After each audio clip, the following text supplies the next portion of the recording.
Saya Ses. nyari di amnestinya belum dinaikin. Kalah cepet.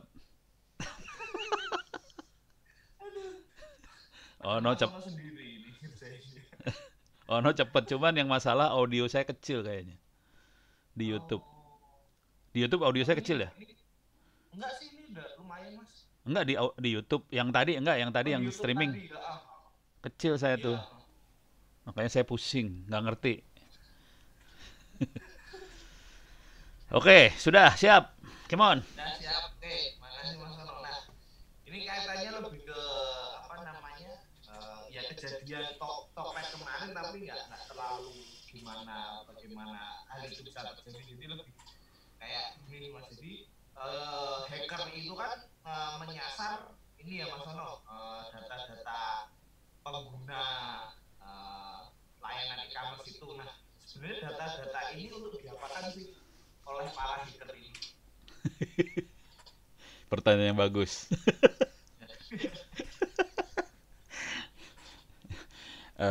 Jadi kalau kita nyerang, kan kita akan dapat data parsial ya, data sebagian data doang dulu. Oke, itu data yang dapat kalau nggak salah dapatnya email, apalagi ya nomor telepon, nama.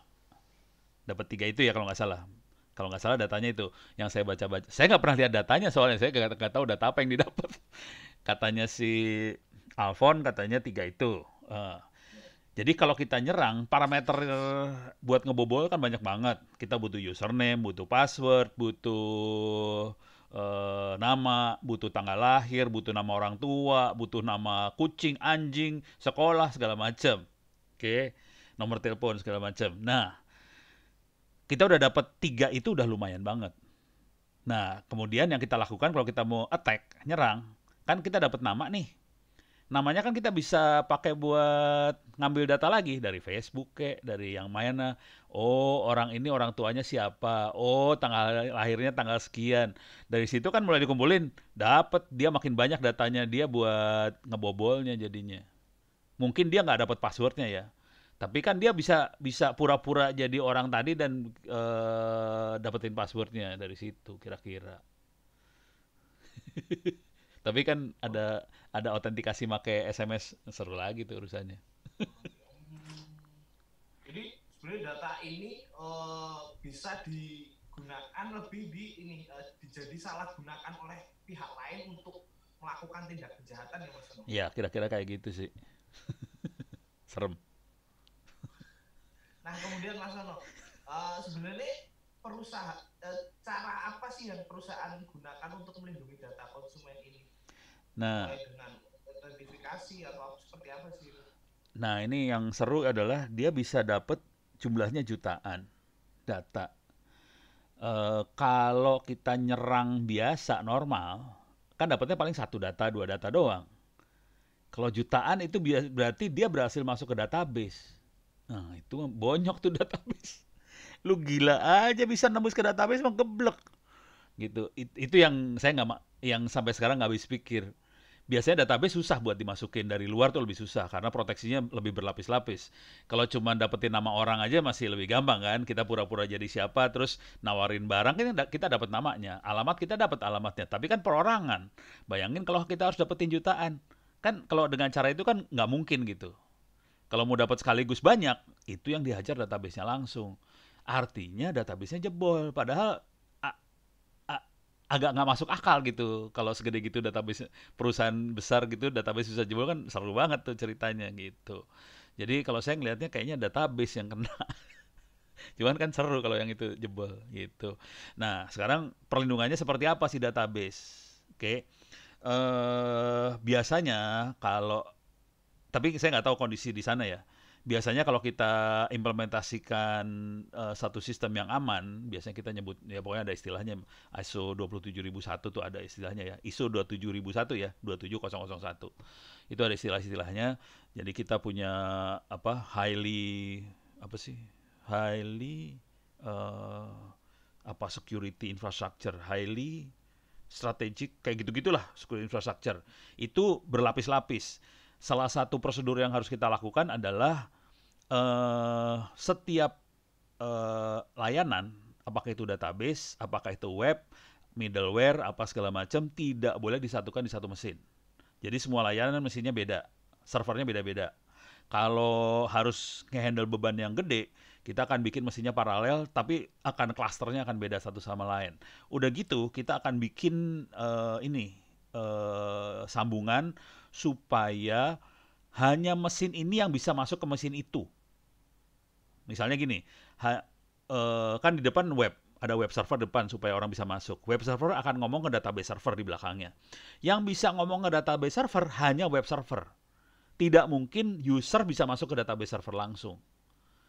Dia diproteksi pakai VPN lah, pakai enkripsi, pakai password segala macam. Jadi itu lapisannya banyak banget gitu. Jadi kalau bisa nembus sampai ke belakang langsung, waduh serem banget saya ngelihatnya. Itu tembusnya bobol abis itu ceritanya. Makanya saya nggak habis pikir sih sebenarnya bisa sampai level itu. Oke.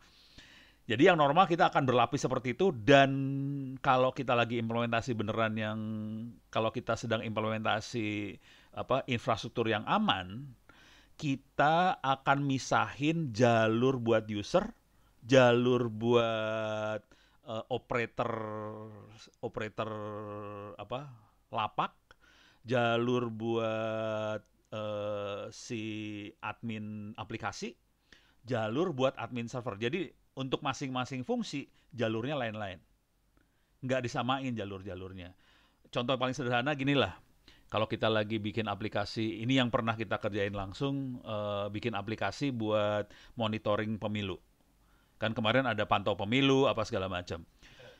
Kita waktu itu misahin banget jalur buat orang ngelihat hasil perhitungan, jalur orang data entry, sama jalur admin server. Beda semua tiga-tiganya, nggak jadi satu. Kebanyakan pemantau-pemantau pemilu itu jalur disatuin. Nah, itu probabilitas buat jebolnya gampang tuh kalau udah disatuin jadi satu. Jadi kalau kita lagi implementasi, jalur dipisahin, server dipisahin. Udah gitu, nanti ada SOP-nya ya, ada prosedurnya. Harus kayak gimana. Yang salah satu prosedurnya yang penting banget adalah ini nih, kalau lo mau ngelihat tuh. Lu ngerti ini nggak sih? ISO 27001? Tahu nggak sih? Tahu Mas, ya. Ada CIA segala macam itu ya? Sertifikat keamanan seperti itu kan. Bukan. CIA tahu nggak CIA? CIA. Tahu CIA ya, Amerika apa? Bukan CIA yang itu. Oh, kenapa Mas? Malu dikasih. Oke, gua sharing dah. Oke. Masuk ke Wikipedia, wikipedia.org. Yeah. Mampus lo, kuliah dah lo. ISO 27001. Ini dia makhluknya, ISO 27001. Yeah. Ini standar buat nggak ada tulisannya ya. Ini adalah security control, information security control. Oke, dia ngontrol keamanan security. Salah satu prosedurnya PDCA. Kita harus menjalankan PDCA. Ada siklus PDCA yang harus dilakukan. PDCA adalah plan, do, check, act. Jalankan, direncanakan, diimplementasi, dicek. Kalau ada kesalahan atau apa, dibenerin. Ini ada siklus ini. Kalau dia sampai bisa bobol database, ini ada yang nggak beres di siklus yang ininya nih pasti. Jadi dia belum mengimplementasikan dengan benar ISO 27001-nya dengan baik gitu. Dan ini udah dibikin udah lama loh ini. Prosedur-prosedur ini udah bikin lama. Itu kayak checklist sih. Ini harus kerjain. Ini kayak pilot kalau mau terbang kan dia baca checklist kan. Oke, misalnya bensin gimana, penuh nggak, AC nyala nggak gitu kan, ada checklistnya. Ini checklist bentuknya gitu. Terus ada sertifikatnya sih, ada ya itulah yang pentingnya PDCA. Satu lagi yang harus perhatikan juga adalah PPTP, physical. Bentar. Gue ngelihat muka lu, gue lupa semua soalnya.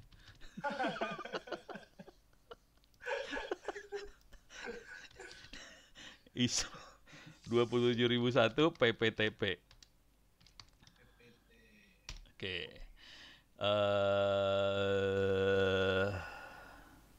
Mana ya? Nih, ini kayaknya ini tweetnya gua. Tweet gua sendiri lagi bego. People, process, teknologi, physical. Jadi yang harus diperhatikan bukan cuma sekedar teknologi, settingan jaringan, settingan LAN, settingan security, tapi proses juga harus diperhatikan. Terus fisik juga harus diperhatikan. Fisik contohnya gini, server ditaruhnya di mana lo?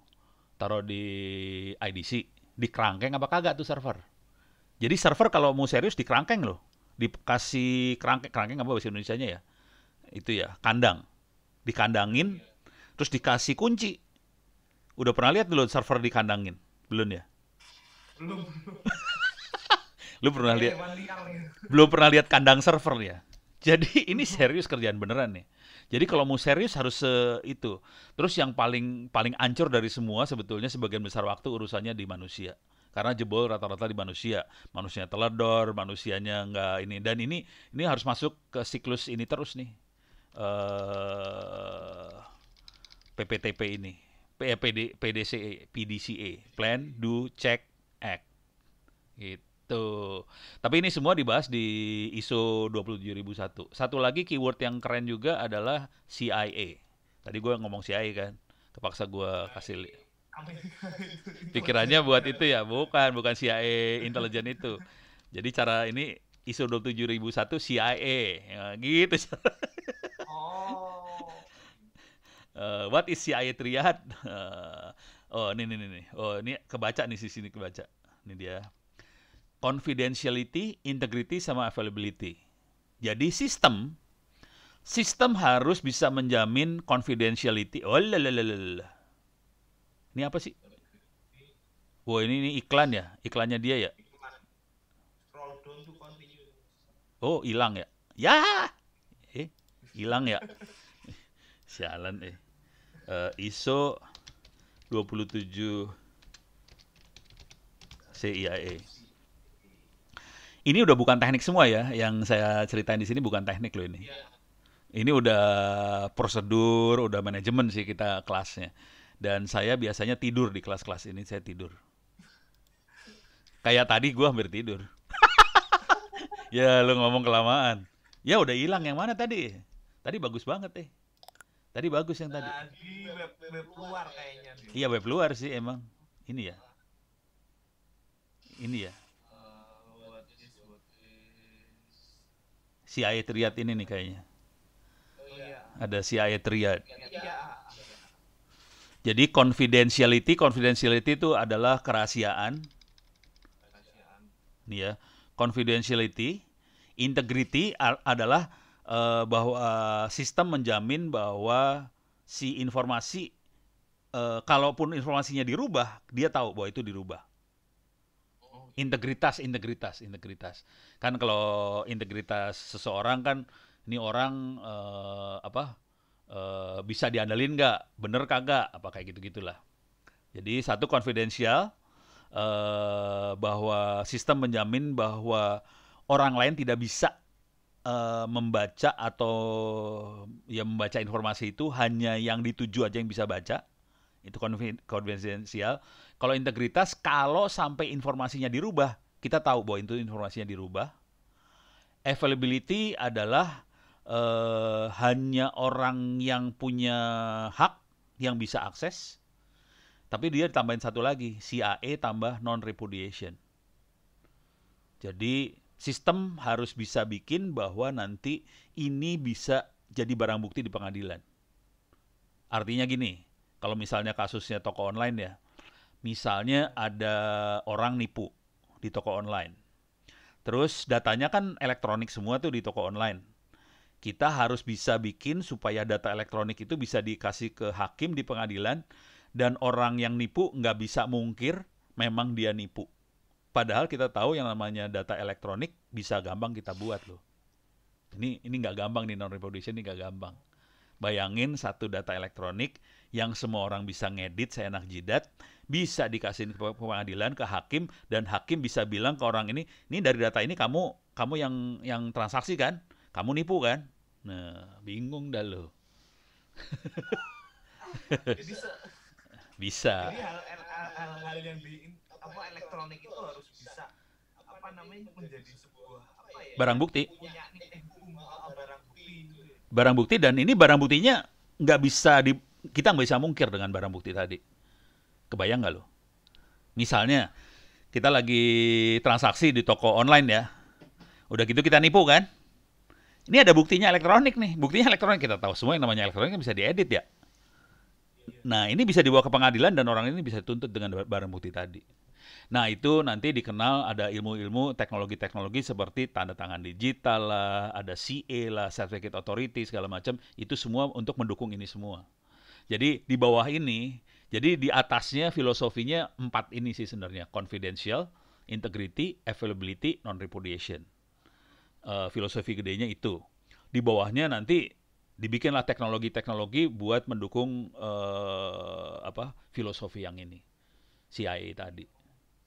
Jadi kalau kita udah ngomong digital sertifikat, digital signature, tanda tangan digital, itu adalah implementasi buat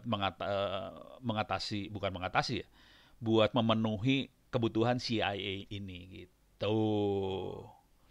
Jadi CIA ini bukan CIA intelijennya Amerika ya, lain. Gue udah tahu lu pasti mikirnya ke arah sana pas lihat, ya ini mah mukanya muka intelijen ini mah.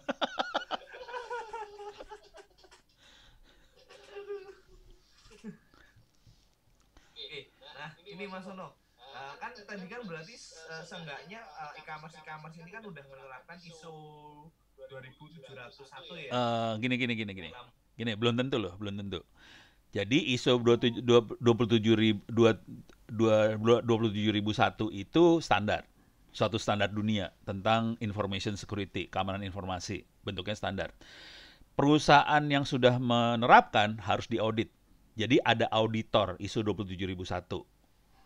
Nah, pertanyaannya bukan, kita nggak bisa bilang sudah menerapkan. Pertanyaannya jadi harus gini cara nanyanya. Anda sudah punya sertifikasi ISO 27001 belum? Gitu nanyanya. Nah, kalau udah punya, bisa ngelihat nggak? Yang salah, kalau udah kejadian kayak gitu, yang salah siapa? Auditor yang salah. Kan auditor yang ngaudit. Auditornya bilang aman. Yang salah auditor urusan. Kan auditornya yang memberikan sertifikat. Bahwa sertifikat ini udah. Iya, jadi si perusahaan aman sih sebenarnya posisinya. Karena ada auditor ini. Dan untuk proses sampai dapat auditor di audit 27001, itu prosesnya panjang loh. Termasuk harus dihajar, diserang, dilakukan penetration test, dites penetrasi. Ini jebol nggak, prosedurnya benar kagak.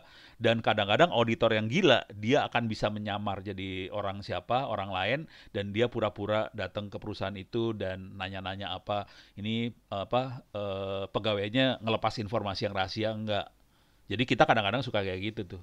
Nyamar, masuk, dan ngetes si pegawainya dites. Kalau kita nanya bosnya sih, wah aman, kita tes pegawai langsung, gitu. Dan jangan khawatir, ini dikerjakan di bank, rata-rata bank yang dihajar kayak ginian beneran, karena bank kan lebih fatal lagi. Jadi mereka nerapin ISO 27001-nya lebih ganas dia, gitu. Kemudian seumpama nih contoh Tokped atau e-commerce lain udah menerapin, udah mendapatkan sertifikasi ISO 27001 ini tapi tetap bobol. Itu sebenarnya yang diserang kemungkinan lewat mana sih hacker ini menyerang, apakah lewat web servernya atau lewat jalur yang lain? Kan kita sudah tahu tadi udah dipisahin jalur-jalurnya sendiri untuk masuk ke database. Ini hal mana sih yang masih rawan gitu untuk diserang oleh hacker sehingga hacker bisa itu dapat database dari ini balik lagi ke teknik serangannya ke ini sebenarnya PPTP. yang PPTP tadi. Iya. PPTP. Ini jalur serangan. PPTP adalah jalur serangan. Mana sih tadi? Ini di tweetnya Ono tadi ya? Di tweet gue sendiri ya. Akhirnya gue baca punya gue sendiri. Kasian deh Ono. Ini jalur serangan semua. Kita selalu berpikir bahwa serangan itu lewat teknologi, lewat internet, servernya dihajar segala macam. Ya, itu serangan banyak lewat situ. Cuman serangan bisa dari manusia, jadi proses dari fisik. Serangan fisik yang paling blow on adalah misalnya ini server kagak di kerangkeng, servernya nggak di kerangkeng, terus kita masuk aja ke ruang data center, misalnya si data centernya tidak menerapkan ISO 27001 yang baik, kita masuk ke situ, kita colokin USB, terus kita bisa copy itu filenya langsung secara fisik. Nah itu parah banget itu. Jadi kalau udah pernah ke data center, nggak boleh orang sembarangan masuk loh. Jadi orang nggak bisa sembarangan masuk ke data center. Kalau saya masih agak relatif lebih gampang masuknya, karena orang punya kenalan. Nggak boleh itu sebenarnya. Jadi itu melanggar Orang sebenarnya. dalam gitu. Itu melanggar. Jadi yang benar harusnya prosedurnya ribet buat masuk data center. Karena secara fisik memang dibatasin banget. Gitu. Jadi ini serangannya di sini nih. Serangannya di situ. Jadi kalau ditanya, lu nanya lewat mana jebolnya, kagak tahu, bisa banyak, probabilitasnya banyak. Lu mana nanyanya enak, gue jawabnya pusing. Oh, tapi berarti lewat TP-TP ini kemungkinan orang bisa menyerang ya, apa hacker ini bisa Bisa menyerang nyerang. server. Nyerang yang paling blow on gini, nyerang paling blow on. Nggak usah server ya. Misal yang kita serang manusia. Oke, teknik serangannya gini. Kita pura-pura jadi teknisi buat benerin AC. Boleh dong. Datanglah ke kantor itu jadi teknisi buat benerin AC. Dengan kondisi orang udah mulai lengang. Misalnya nggak tahu jam berapa yang lengang. Misalnya kemungkinan kalau perusahaan-perusahaan kayak gini lengangnya jam 7 pagi malahan. Jam 6, jam setengah 7, jam setengah 7, jam 7 itu kosong. Karena orangnya kan rata-rata bangunnya jam 1 siang sampai jam 12 malam. Jam itu pada kosong semua. Datanglah si tukang benerin AC itu pagi-pagi. Terus ngomong sama petugasnya, satpam. Pak, saya diperintahin sama bos Anda nih buat benerin AC. Oh silakan masuk. Terus ketemu sama sekretarisnya. Sekretarisnya kepaksa rajin karena jam kerjanya mulai jam 7, jam 8. Datang. Pak, Mbak, saya disuruh benerin AC sama bos Anda. Oh iya silakan, kan kita pakaiannya pakaian tukang benerin AC ya. Datang. Udah, akses ke kantor ininya bos atau aksesnya ke apa kepala bagian urusan apa server segala macam. Itu ada laptopnya dia di situ. Udah, hajar di situ beres dah. Jadi bisa orang yang dihajar bisa orang loh, hati-hati. Jangan berpikir itu harus teknik banget, kagak. Kadang-kadang dengan cara yang blow on juga bisa. Dan Ini bahkan secara serangan SN ini kan serangan fisik aja juga bisa melumpuhkan database apa melumpuhkan ini juga ya. infrastruktur bisa banget. Iya bisa. Lewat Paling blow on mah jaringan. itu aja, kalau melumpuhkan infrastruktur paling blow on mah pakai ini pohon. Pohon kena tegangan 500 kV, mati sejawa. Kemarin Jakarta langsung Itu langsung berapa jam matinya kan? Wah gila itu. Itu fisik banget. Katanya sih pohon, yang benernya kita nggak tahu ya. Katanya nggak pohon. tahu gitu. Apakah pohon punya kemampuan Punya lah. sekuat itu? Katanya punya. Katanya. Saya kan nggak tahu juga ya.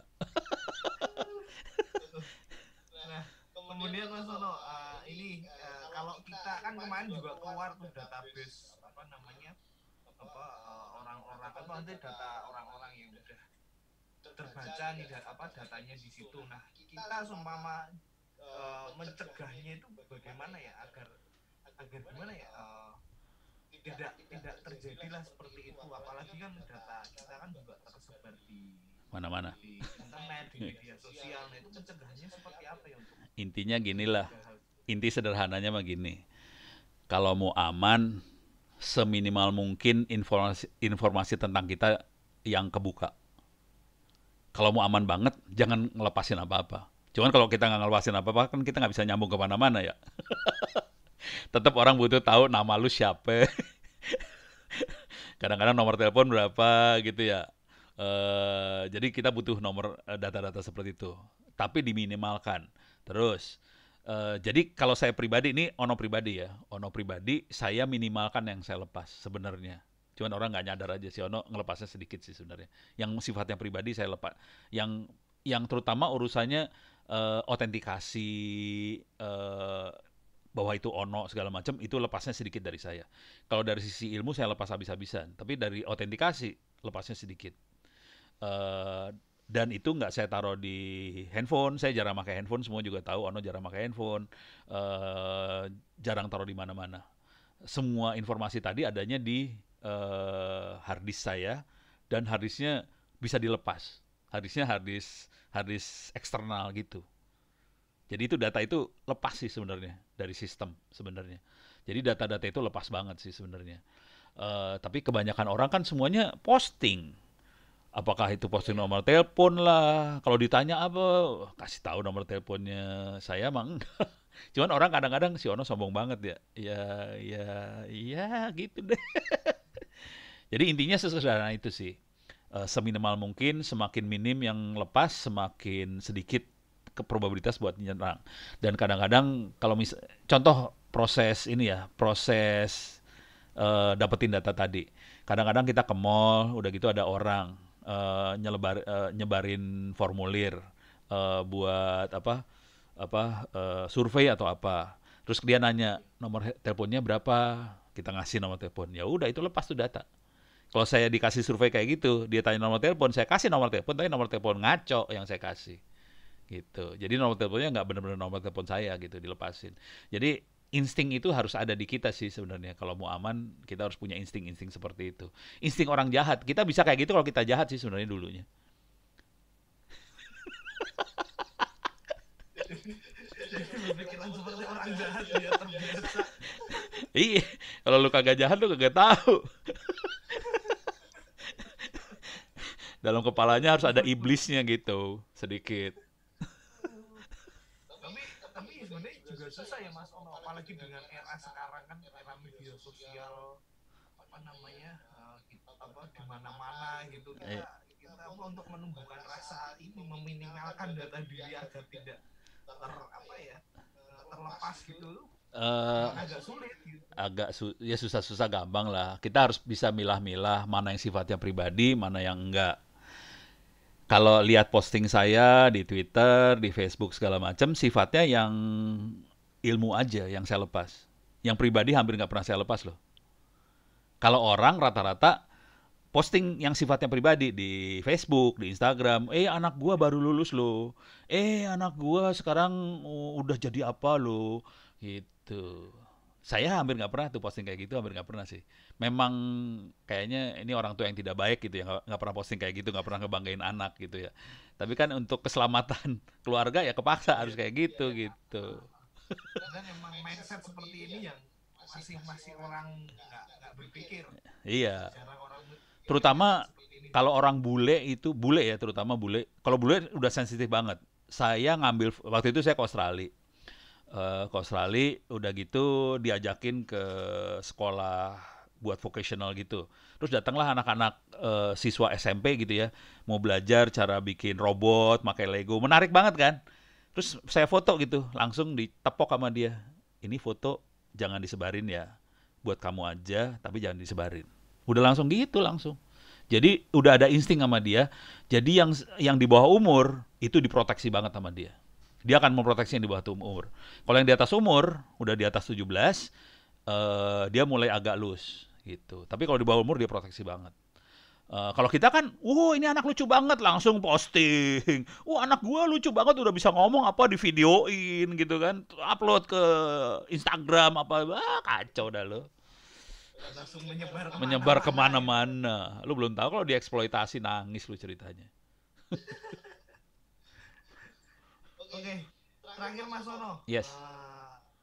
ini bila udah teretas nih umpamanya akun kita, seperti email kita kah, atau akun di Tokopedia, atau akun contoh akun di e-commerce seperti itu, apa sih hal yang bisa kita lakukan untuk menjaga untuk membalikanlah akun kita agar tidak teretas lagi? Ada ada teretas tuh bisa berapa tahap juga nih ya. Ada yang udah teretas tapi belum dieksploitasi, belum terjadi hal yang tidak baik pada diri kita. Ada yang teretas tapi sudah sampai tereksploitasi. Jadi sudah kita mulai dipakai buat nipu lah apa segala macam. Oke.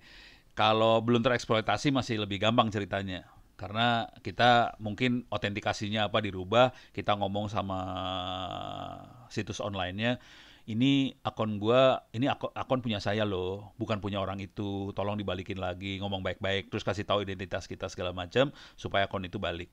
Kira-kira kayak gitu. Jadi itu masalah autentikasi, bukan autentikasi ya, kepemilikan. Dan ini kejadiannya hampir seminggu 2-3 kali ke saya ada email orang ngomongnya gini, Pak Ono, akun Facebook saya diambil orang. Nah terus bisa nggak Pak Ono hacking lagi buat saya? Alah ilaha illallah. Si Ono suruh ngehacking akun orang ya. Kasihan banget hidupnya si Ono. Terus gue ngomongnya misalnya gini, saya kan ngomong kayak gitu ya, tolong ngomong lagi. Tapi kan bahasa Inggris ke Facebook. Terus saya nggak bisa bahasa Inggris, ada masalah. Terus udah gitu bayangkan, kita harus membuktikan ke Facebook ini bahwa akun itu adalah akun punya kita. Gimana caranya ngasih tahu Facebook? Pusing kan? Ngasih tahu KTP. KTP kan scanan. Udah gitu bisa kita edit lagi KTP-nya. Facebook memang bisa percaya KTP-nya kita. Kasih lihat SIM, sama juga kejadiannya.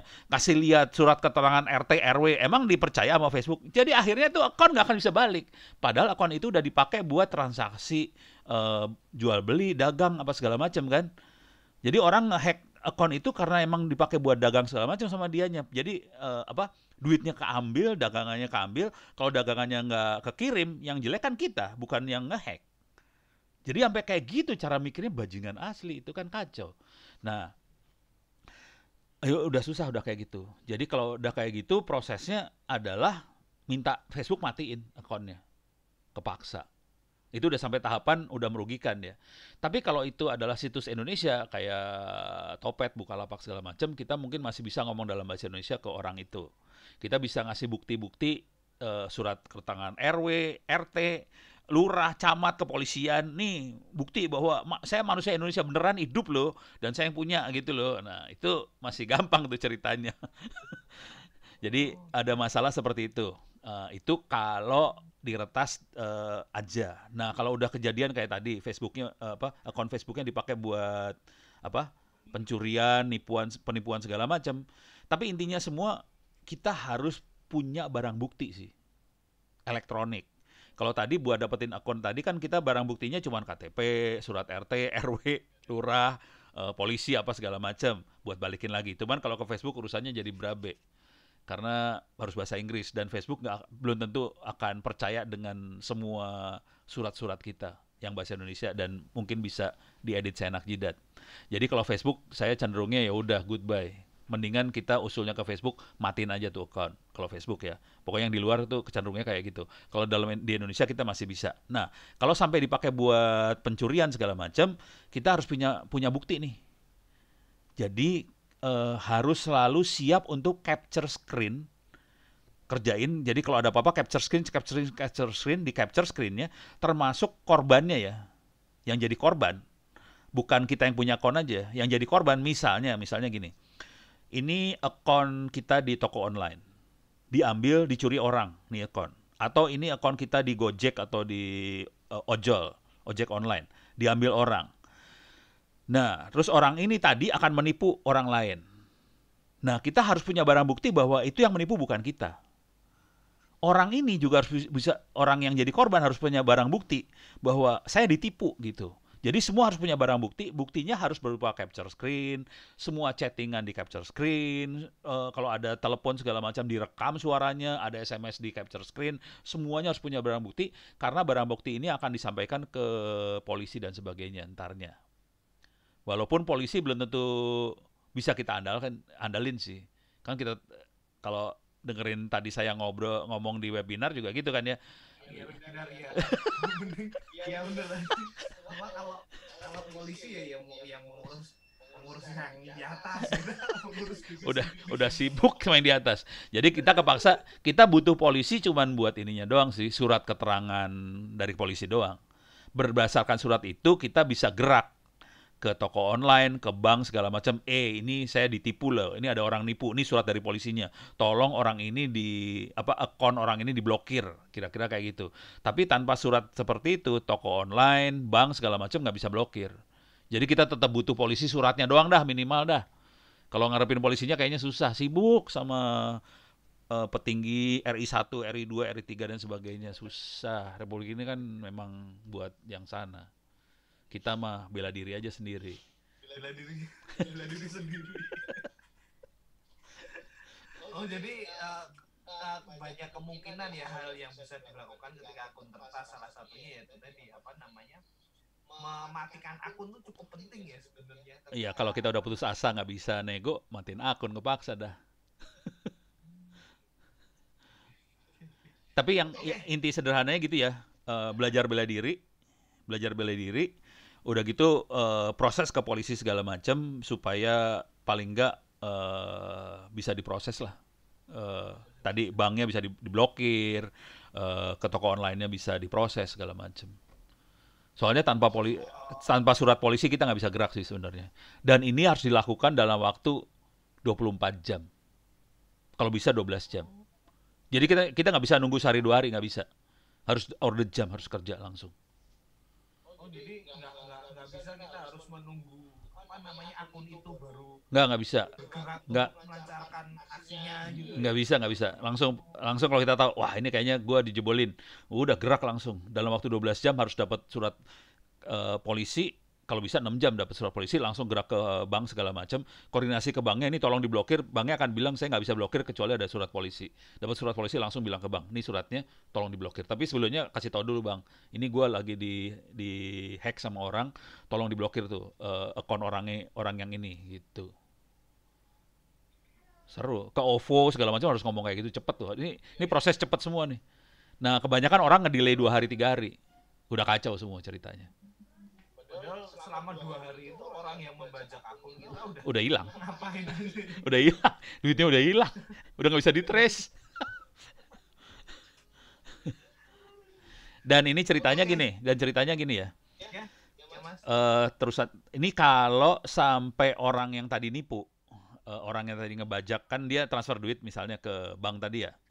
Banknya tahu ini orang yang penjahatnya bikin gara-gara. Ini orang ini langsung di blacklist sama seluruh bank di Indonesia. Jadi orang ini nggak akan bisa bikin akun bank lagi di Republik Indonesia. Kira-kira kayak gitu sih blacklistnya. Jadi banyak sisi positif ya ketika kita melapor itu, bukan hanya mencegah tapi juga bukan hanya apa namanya menutup ruang gerak mereka, tapi juga mencegah mereka untuk bertindak untuk apa selanjutnya seperti itu ya. Kuncinya di surat keterangan polisi sih. Cuman kan di waktu bikin surat keterangan polisi kan kita harus punya barang bukti, kronologisnya, jam sekian apa kejadiannya, buktinya ini, capture screen-nya. Jam sekian kejadiannya, buktinya ini, capture. Jadi itu harus kita punya semua. Kalau tanpa barang bukti itu nggak akan bisa. Jadi harus punya semua capture screen-nya, bikin, dan udah gitu pakai surat itu baru bisa kita gerak. Gitu. Jadi polisi ada manfaatnya sih suratnya.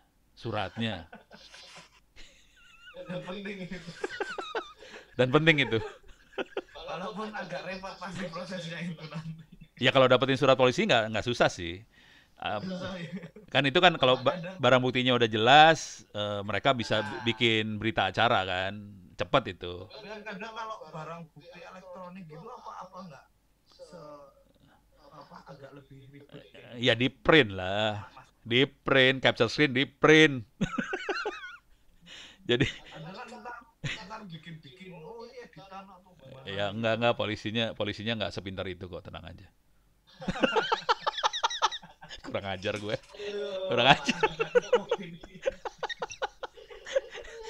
Harus di print, kalau mereka harus di print sih, di print baru bisa dia bikin suratnya gitu.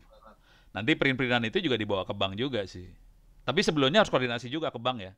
Jadi banknya udah aware, nanti bilangin kita lagi ngurus ke polisi supaya ini diproses gitu. Ini bukan cuman masuk ke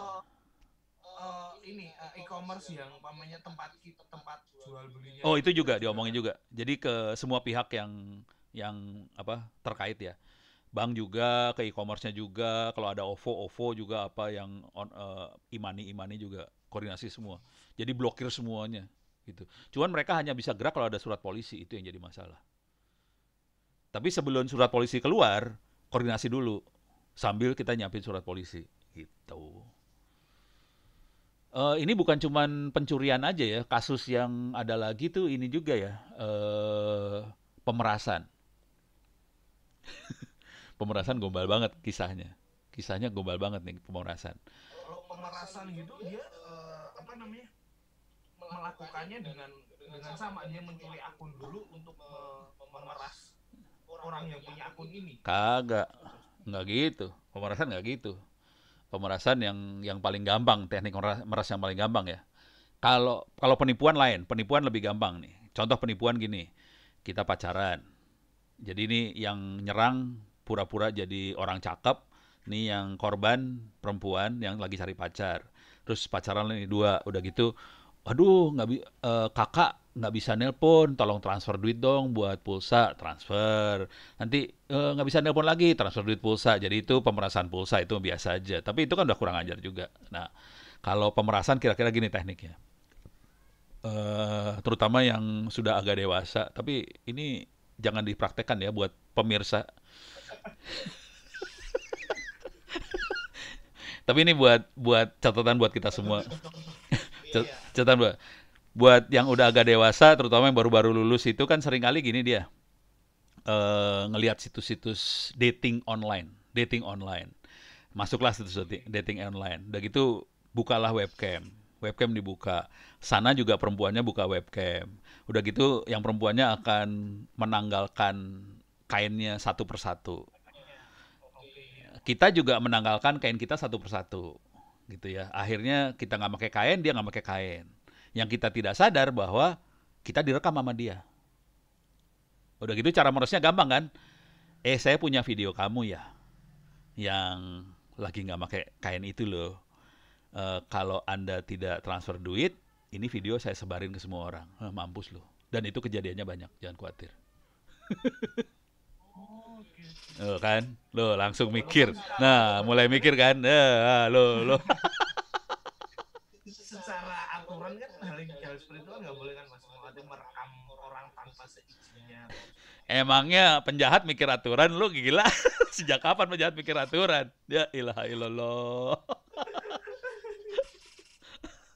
Dan kita laporkan juga susah ya hal seperti ini itu. Iya, Kita laporkan orang yang iya memeras susah. kita seperti itu. Iya, iya nggak tahu dah. Jadi langkah proteksi paling awalnya lu jangan masuk ke situs gituan dah, udah dah, aman dah. Berjalan sirotol mustaqim supaya masuk surga, udah beres. Kawin yang bener, jangan kayak gitu caranya gitu. Cari jalan yang benar aja lah.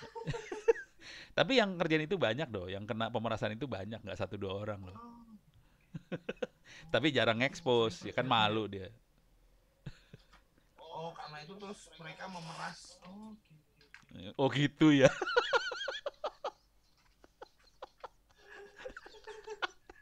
Itu ternyata dunia seperti ini kan banyak banyak ininya ya. Ya pokoknya dunia yang kayak gitu-gitu mah udah dah, jangan dah. Mending dihindari. Mending dihindari lah. Lebih lebih lebih banyak ininya apa? Tidak baiknya daripada masuk surganya.